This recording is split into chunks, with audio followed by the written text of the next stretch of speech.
Can you comment on the witnesses that appeared before you relating those time-stressed situations? Were they able to articulate and give you a sense of that, or is that because you've been there, you have that experience yourself, you're able to interpret what they were saying? Because one of the issues that we discuss in this subject is the difficulty you can have in articulating what was going through your mind at the point of making that decision. Very important questions, and I think in the inquiry that I did earlier last year into the Perth Hills fires, where a large number of houses were lost and destroyed, I think it was presented more vividly to me there, where firefighters were describing what their decision-making process was about preserving the water they had, whether they would put their water onto spot fires or whether they would save the water for something worse that might emerge, how they made decisions about houses. And in fact, several firefighters said to me that one of the big issues about evacuations is it removes that personal decision-making for you, that if the area is evacuated and the house is empty, it can be a much easier decision to make about what to put your resources to and what not, if people aren't involved. I hadn't thought of that before, because they are faced with a decision. If you've got a fire that's actually enveloping the suburb and you've got spot fires occurring and you've got a whole raft of competing priorities, you have to have some sort of criteria upon which you make decisions.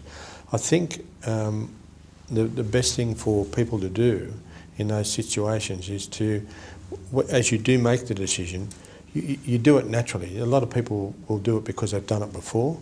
A lot of people will do it because this is what they were taught to do.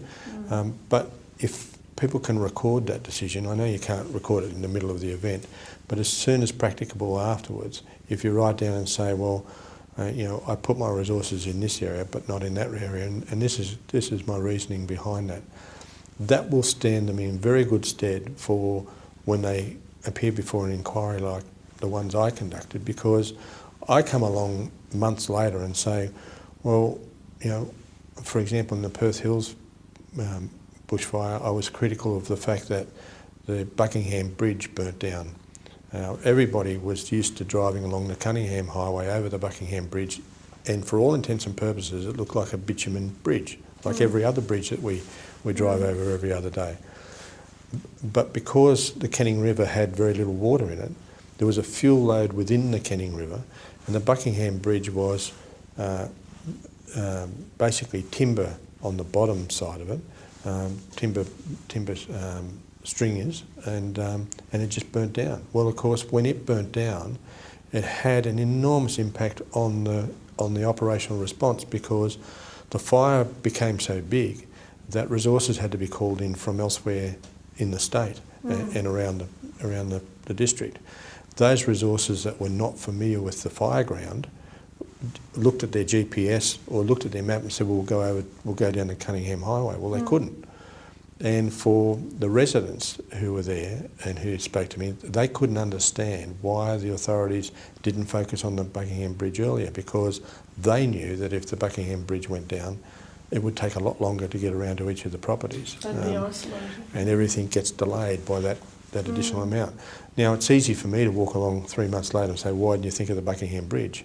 But firefighters on the day were watching houses burn. So that, what do? You put your resources on something that is not on fire, and you don't expect to be on fire because it's really on the outside. It's concrete and bitumen, so you don't expect it to burn. So the lesson there is, both through exercises and through critical thinking, is to really pick up those important parts of infrastructure that are going to go, and understand the impact that, if they are destroyed, the impact that that's going to have on your ability to respond. Which indicates the ability to think ahead and to strategise. Yeah.